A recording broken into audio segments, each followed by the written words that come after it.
Yes, sa mapagpalang araw mga kasandigan. Ito na naman po ang programang pinakahintay, ang programang Men in Uniform at Your Service. At syempre, ngayong araw pong ito, medyo iba naman yung ating tema ng ating programa sapagkat ito rin yung isa sa ahensya na nag-uugnay sa ating pamahalaan.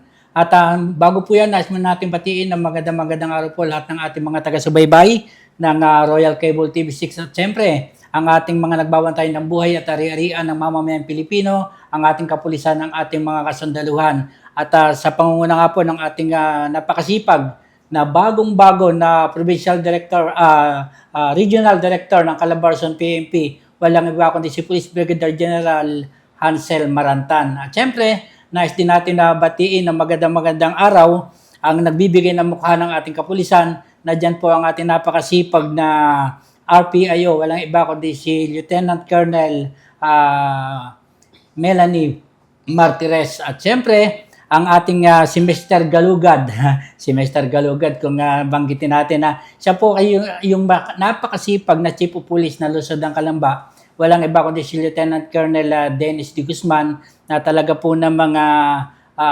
congratulations at kayo po yung number 1 sa buong Laguna sa pag-i-implement ng warrant operation sa buong lalawigan ng Laguna. Congratulations na Hepe.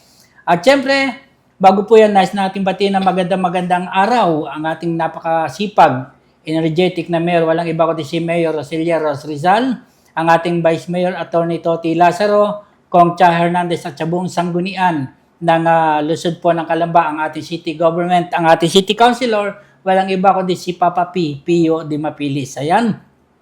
At sa lahat po na nagdiriwang na kanilang kaarawan ngayong araw na to, isang happy birthday po ang pagbati ng programang ito ng Men in Uniform at Your Service. At sa katunayan po niyan ay mapalad tayo sapagkat ngayong araw na to ay isang ahensya po ng pinakamataas na ahensya ng ating pamahalaan ang ating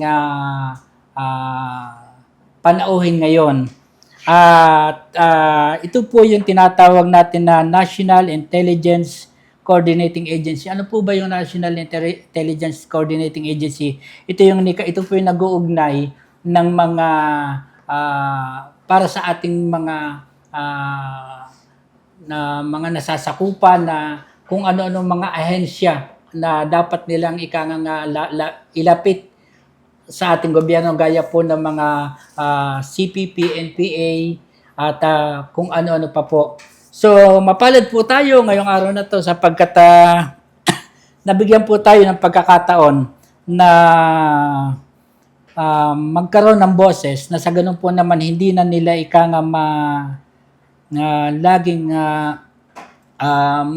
maalala yung mga kanilang mga o ma-share nila yung kanilang mga mapapait na nakaraan. Kaya naman po tayo ay inimbita natin sila na sa ganun po naman mabigyan natin ng babala, partikular ang ating mga kabataan. Sir, magandang araw sa iyo, Ka Diego. Bati ka muna po sa ating mga tagapanood. Ayan, isang magandang hapon po mga kababayan. At nagpapasalamat po tayo dahil tayo ay napagbigyan o naimbitahan dito sa inyong programa po, sir. Magandang hapon po sa ating mga kababayan muli at subaybayan niyo po kami sa aming mga talakayan dito sa ating programa para marami po ang mamulat ang mga mamamayan tungkol sa insurhensiya na dinudulot ng CPP, NPA, NDF. So magandang hapon po muli. Sir, paano po kayo napasok sa ganitong uri ng samahan? Noong una po ako, sabi ko nga po, lagi kong binabanggit ito sa aking mga ng mga nakaraang mga information drive, lalong-lalo na sa sektor po ng mga kabataan at manggagawa. So ako po ay isang manggagawa lamang dati, isang ordinaryong manggagawa na walang ibang hinahangad kung hindi ang magkaroon ng magandang kinabukasan ng aking pamilya. Mapakain ko ng 3 beses ang aking mga anak at mapagtapos ko sila ng pag-aaral. Ngunit, sadyang merong mga organisasyon po, partikular, ang mga organisasyon na nasa level ng National Democratic Front o yung pinangungunahan ng CPP, ng Partido Komunista ng Pilipinas o yung tinatawag nating Communist Party of the Philippines, o yung sumunod dyan ay ang armadong pakikibaka nila, ang New People's Army o yung bagong hukbong bayan, yung mas kilala natin sa tawag na NPA. At yung kanilang legal, nagsusulong ng kanilang legal na pakikibaka, yung National Democratic Front o yung pambansang demokratikong frente ng Pilipinas. Ano po? So, paano nga po ba tayo napapasok diyan o ako particular po sa aking sarili? Dahil po sa isang pagiging ordinaryong manggagawa na naghahangad po ng karagdagang sahod, karagdagang benepisyo, ay meron pong mga legal o yung mga front organization ng CPP, NPA, NDF, hindi na ako magbabanggit at baka mayroon na naman diyang mga pages o yung mga organisasyon na sinasabi tayo ay laging nagre-red tagging. Pero mga kababayan, ang sinasabi po natin dito dahil po kami galing sa loob ng kilusan, galing po kami sa loob ng CPP, NPA, NDF bago kami magbalik loob sa ating pamahalang gobyerno. Ang tinatalakay po natin dito at ang aming sinasabi ay hindi po red tagging. Ito po ay truth telling. Katotohanan po ito sa likod ng mga maamong muka ng mga front organization ng CPP, NPA, NDF. So dahil nga po ako ordinary manggagawa at naghahangad po ng mga benepisyo, ng karagdag benepisyo, para ito po ay para sa aking pamilya, ay merong mga organisador at mga kadre na kung saan ay nag-uorganisa ng mga manggagawa. At ang sinasabi nila, sumama ka sa aming organisasyon at gagawin ka naming regular. Sumama ka sa aming organisasyon at ipagtatanggol natin ang karapatan ng mga manggagawa sa usapin ng sahod, trabaho at karapatan. Hindi po ba't napakagandang pakinggan, wala pong manggagawa na ayaw tumaas ang kanyang sahod. Walang manggagawa na magkaroon ng karagdagang benepisyo. Wala pong manggagawa na makatamasa ng pantay-pantay na karapatan ng mga manggagawang regular at manggagawang kontraktual. So, ayan po yung nagtulak sa amin hanggang sa kami po ay nahulog doon sa bitag o sa mga mabubulaklak na salita ng mga front organization ng CPP, NPA, NDF. Hanggang sa kami ay nabigyan ng mga pag-aaral. So, yun po yung naging simula nun. Kung saan ay kung inyo pong hapapahintrutan, itutuloy ko. Go ahead. Pag-aaral na yan. So, yun pong mga pag-aaral na binabanggit ko mga kababayan, hindi po yan yung mga pag-aaral na nakukuha natin sa mga paaral natin sa labas ng ating mga tahanan, o yung tinatawag na Borges na paaralan ng Partido Komunista ng Pilipinas. So, ang mga pag-aaral pong ito ay patungkol po sa pagraradicalize ng kaisipan ng mga manggagawa. Ito po ay patungkol sa komunismo. Kung paano isusulong yung parliamentaryong pakikibaka ng CPP-NPA. At ano po yung parliamentaryong pakikibaka? Ito po yung sinusulong ng National Democratic Front na di-armadong pakikibaka. Para sa kaalaman po natin mga kababayan, ang CPP, NPA, NDF po ay may dalawang anyo ng pakikibaka. At ano po yun? Una, ang parliamentaryong pakikibaka o yung binanggit ko pong di-armadong pakikibaka. Paano po nila inilulunsad yan? Sa pamamagitan po ng mga malawakan at sistematikong pagkilo sa lansangan sa makatuwid, yung mga rally po na nakikita natin dyan sa lansangan.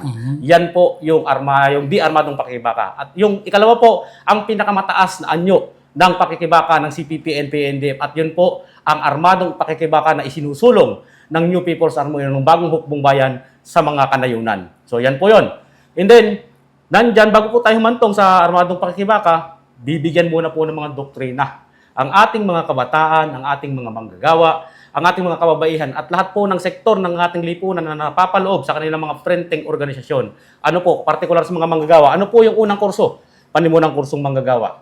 So ano po yung panimunang kursong manggagawa? Diyan po, binubuksan ang kaisipan ng mga manggagawa para labanan o magkaroon ng tunggalian sa pagitan ng kapitalista at ng mga manggagawa. Nandyan din po yung kursong KTPMU o yung kurso sa tunay, palaban at makabayang unionismo. Ano pong ibig sabihin yan? Marami pong nilalaman yan. Ngunit bibigyan ko lamang po kayo ng ilan sa nakalapaloob dyan, sa aking natatandaan po. Nakalagay po dyan na sa loob ng 8 oras na iginugugol ng mga manggagawa ang kanyang lakas paggawa sa loob ng pagawaan. Ano po? Ay kakatiting lamang daw po yung ibinibigay o yung sahod o yung sweldo na ibinibigay sa mga manggagawa na kung ikukumpara ba daw po sa isang platong kanin ay mumulamang daw po ang napupunta sa mga manggagawa. Ito po yung mga salita o doktrina na itinatanim ng mga front organization doon sa mga manggagawa. Siyempre, ang mga manggagawa, bilyon-milyon ang kinikita ng mga kapitalista, ngunit bakit ito lang ang sahod ng mga manggagawa? So, yun po, hindi nila ipinapaliwanag ano yung mga expenses ng kapitalista. So, lagi nilang iginigiit na ito yung kinikita ng kapitalista at ito ang sahod mo. So, doon po, nalilinlang ang mga manggagawa. So, nandyan din po yung kursong ESCOM o yung special na kursong masa na kung saan po ay merong trianggulo. Natatandaan po ako dyan, na yung pagsusuri ng uri na kung saan po ay may 5 bahagi na ito daw po ay katatayuan ng ating lipunan. Yung 75% daw po ay mga magsasaka. Yung ikalawang bahagi po ay 15%, yan daw po yung mga manggagawa.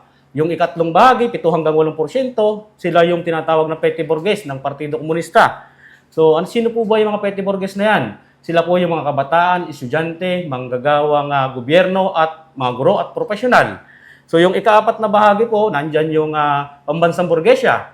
Sila po yung mga lokal na negosyante natin dito sa ating bansa na hindi ganun kalaki at hindi ganun kaliit ang kanilang negosyo.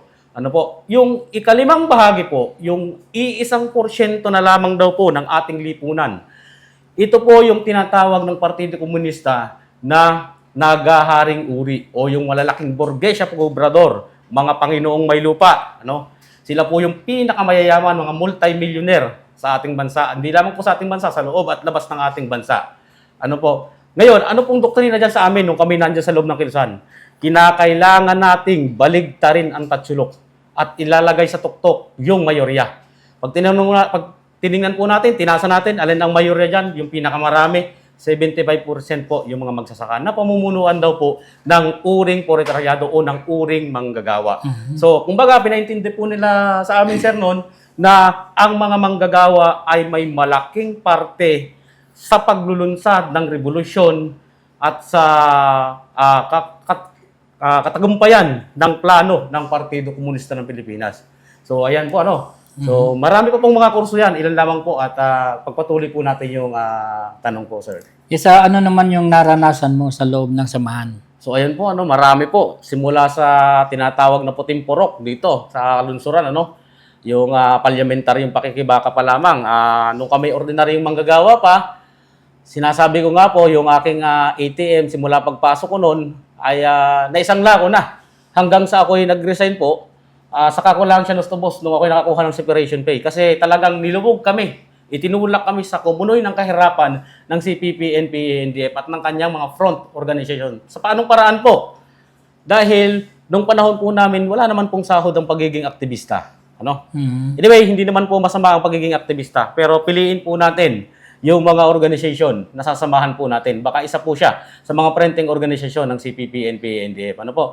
And then, pag kami po ay lumahok sa malawakan na sistematikong pagkilos ng lansangan sa mga rally, kapag kami magpapasara ng mga kumpanya noon, kami po ay nagpapatak-patak noon. Kung nakikita niyo po dyan sa mga tabindaan ng Mondinisin, ng Coca-Cola, ng San Miguel, ng Honda Cars, at ng iba't ibang pagawaan po dito sa Calabarzon, So kami po ay nangihingi. Meron kami mga tabo-tabo dyan na pinangihingi yung hanay para magkaroon ng pagkain. So kami po ay nag-aambagan din. Sa halip na yung aming kinikita ay mapupunta na lamang direkta sa aming mga pamilya, ang nangyayari pa po ay nakakapag-ambag pa kami doon sa ginagawa naming pagkilos doon. Na ang akala namin po ay tama at dadalhin kami sa magandang kinabukasan.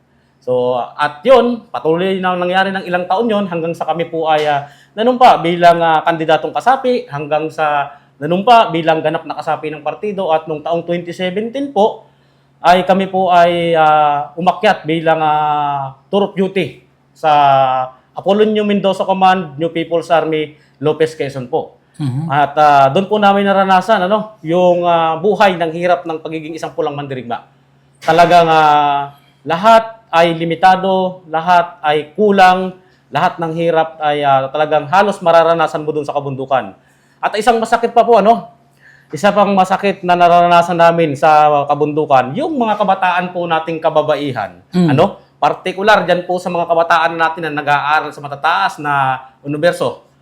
Kapag po yan ay nadadala sa kabundukan, kung hindi po yan namamatay sa enkwentro, yan po ay pinagsasamantalahan ng kapwa NPA sa kabundukan. Merong taming batas na tinatawag na 38 sa loob ng Kilusan.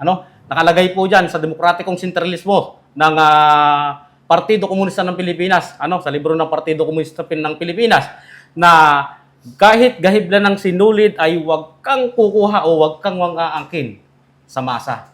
Subalit, meron pong kababuyan na ginagawa ng ganyan. Yung mga matataas na opisyal ng NPA sa kabundukan ay ganyan po ang ginagawa. Pikit mata po namin nilulunok yan. Nang nandito po kami sa parlamentaryong pakikibaka, lahat halos ay tama. Lahat ay makatwiran. Makatwiran ang pinaglalaban. Ngunit, pagdating mo po sa armadong pakikibaka at ikay naging ganap na kasapi ng partido ng Pilipinas, diyan mo makikita kung ano yung bulok na sistema ng Communist Party of the Philippines. So yan po yung isa sa hindi namin makalimutan, yung pagod, yung hirap, yung gutom. Kaya po namin isatabihan kasi tayo ay mga maralitang mamamayan lamang. Ngunit, yung wasakin nila yung buhay ng mga kabataang kababaihan na dinadala nila sa kabundukan, yun po ang hindi namin makalimut-limutan na wala po kaming magawa.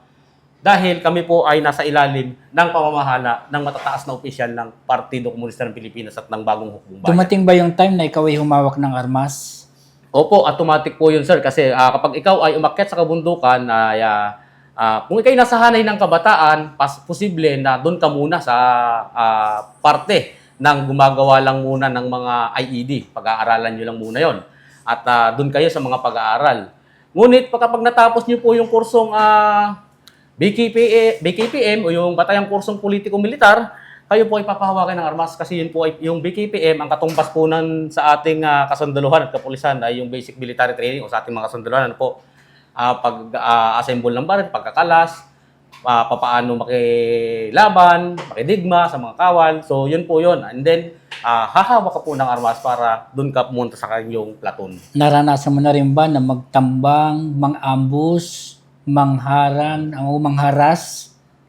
So doon po naman sa parte ng pag-aambush ng Bagong Hukbong Bayan ay hindi naman po ako napasama doon. At bagaman yung aking ibang mga kasamahan ay nandiyan at napasama doon dahil ako po ay naging S4 noon ng Platoon 2. So ako yung tagahawak ng supply nung mga panahon na yon. So yung pag-ambush po hindi po ako nakasama diyan, pero doon po sa pangharas ay talagang sadyang naranasan po namin yan. Hinaharas namin yung mga mamamayan doon, yung mga magsasaka doon. Actually, hindi siya halatang hinaharas. Kasi, kumbaga, maluwanay din yung panghihingi, panghihingi ng pagkain, panghihingi na kung anong meron ang may bibigay ang masa. Ngunit, bakit po natin masasabing panghaharas? Dahil may armas po kami. Wala naman pong sibilyan na papalag doon. So, isa pong malinaw na panghaharas yun. At takot at phobia yung idinudulot sa masa ng ganung gawain ng New People's Army.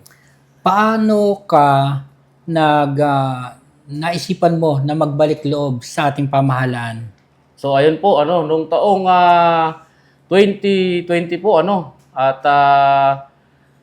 pumutok nun yung balita na create yung Executive Order number 70 po, na kung saan ay merong whole of nation and whole of government approach na nilapitan po kami ng ating mga kapulisan at ating mga kasundaluhan para kausapin at ipabatid. Hindi po agad sinabi sa amin na sumuko ka na.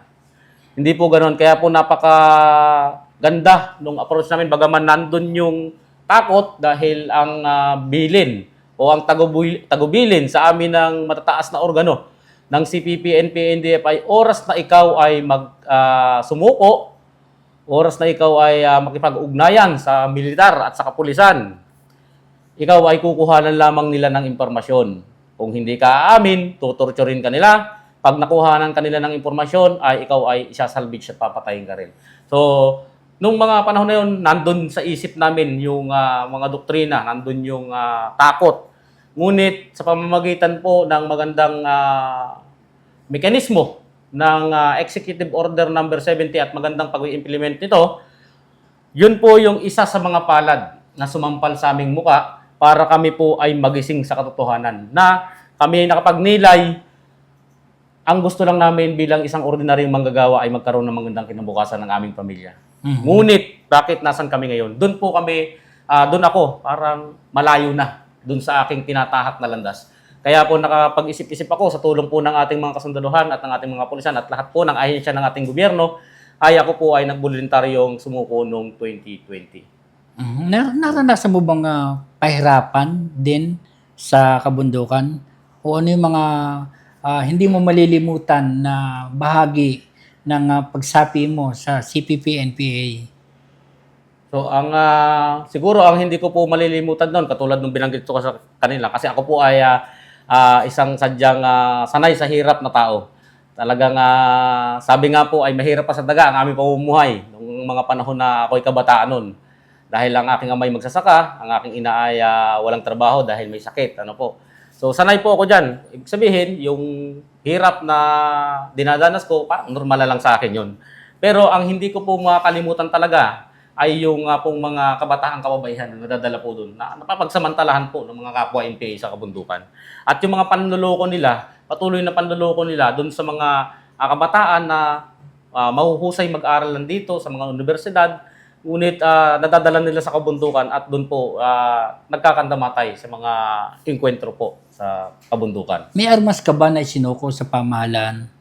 Nung panahon ko po ay bago kami bumaba noon, ganoon naman po yung kalakaran sa pagbaba mo sa NPA. Iso-surrender mo yung armas. So wala po akong na-surrender noon at ako po ay bumaba bilang isang ordinaryong civilian sa mata ng ordinaryong mamamayan. Ngunit ako po ay ganap na kasapi ng partido. Ano yung naging aral sa iyo? So, Para ika nga sa pagsapi mo sa kilusan, ano yung naging aral sa iyo? malaki po malaki yung naging aral. Dahil talagang nagpapasalamat kami unang-una po dahil kami po ay nakabalik ng buhay. Marami po sa mga kasama namin ang hindi na nakita ng kanilang mga pamilya at hindi na nakasama kailanman ang kanyang mga pamilya.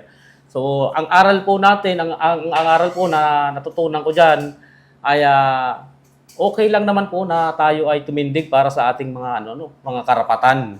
Wala naman pong problema na ipaglaban yung ating mga karapatan sa pamamagitan po ng legal at tamang pamamaraan.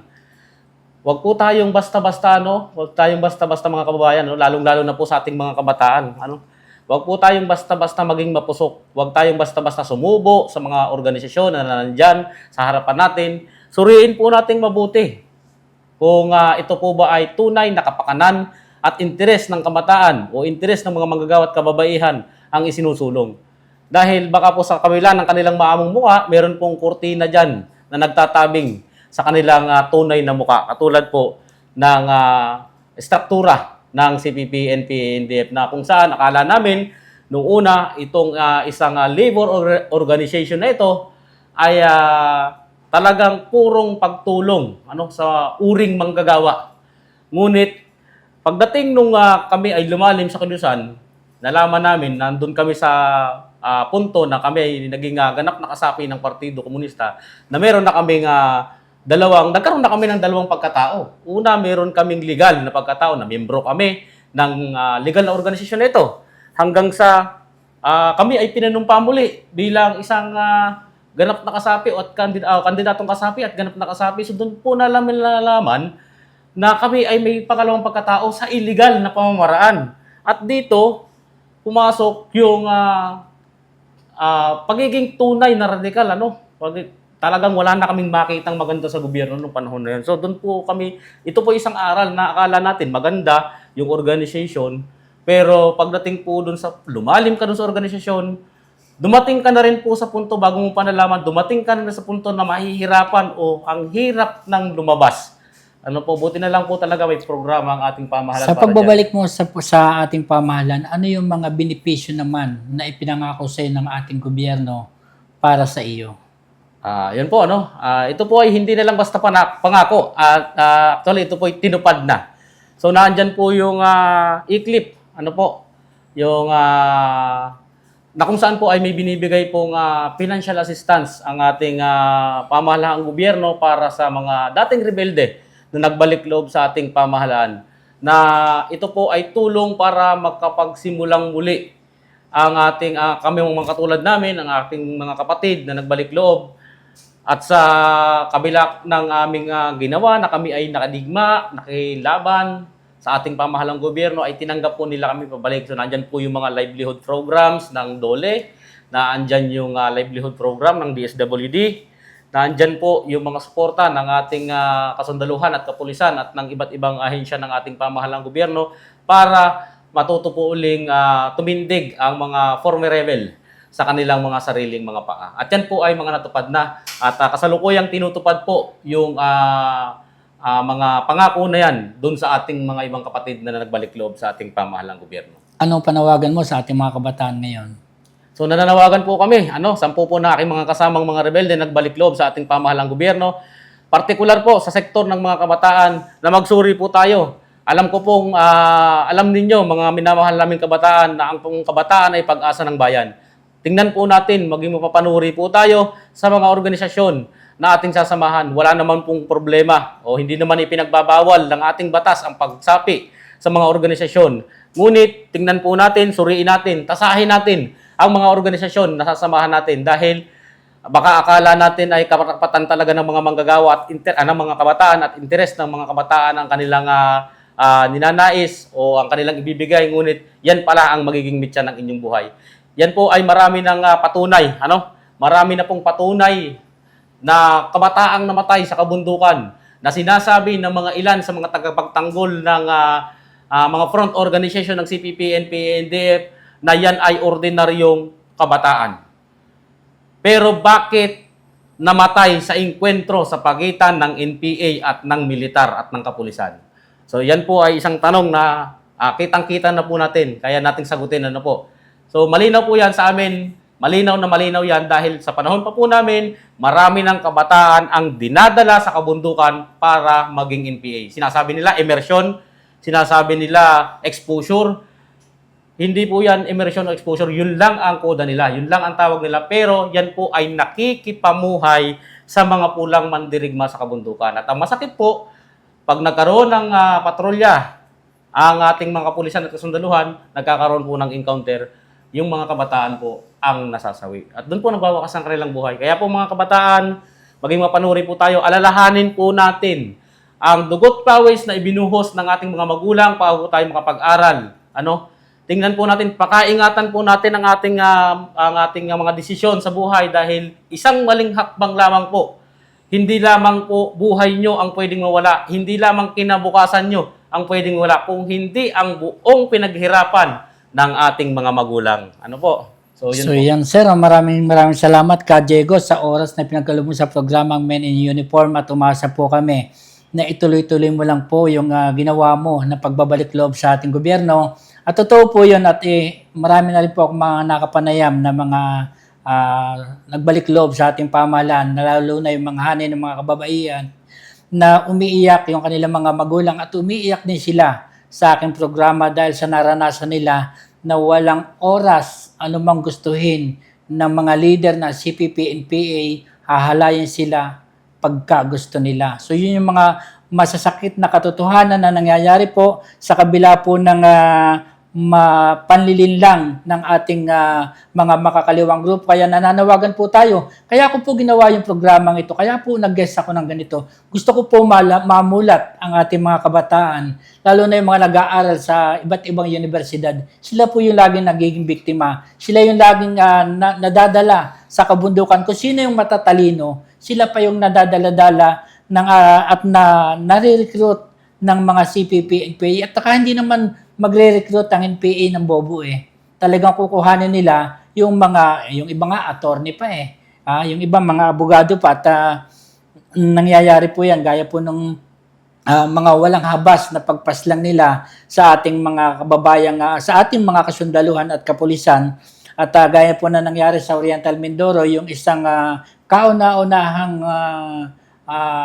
mangyan na naging sundalo na walang habas na pinatay ng mga CPP, NPA. So yun po ang nakakalungkot na pangyayari. Kaya binigyan ko ng daan ito yung isang panawagan dito po sa programa Men in Uniform dahil po gusto ko malaman ng ating mga kabataan na huwag basta palilin lang. Sa ngalan pa rin po ng inyong lingkod, dito po inyong lingkod, Nelson Di Mapilis, lagi-lagi nagsasabi sa inyo, huwag po tayo maging bahagi ng suliranin, halip po tayo maging bahagi ng kalutasan. Maraming salamat po para sa Royal Cable TV6, ipagsabi.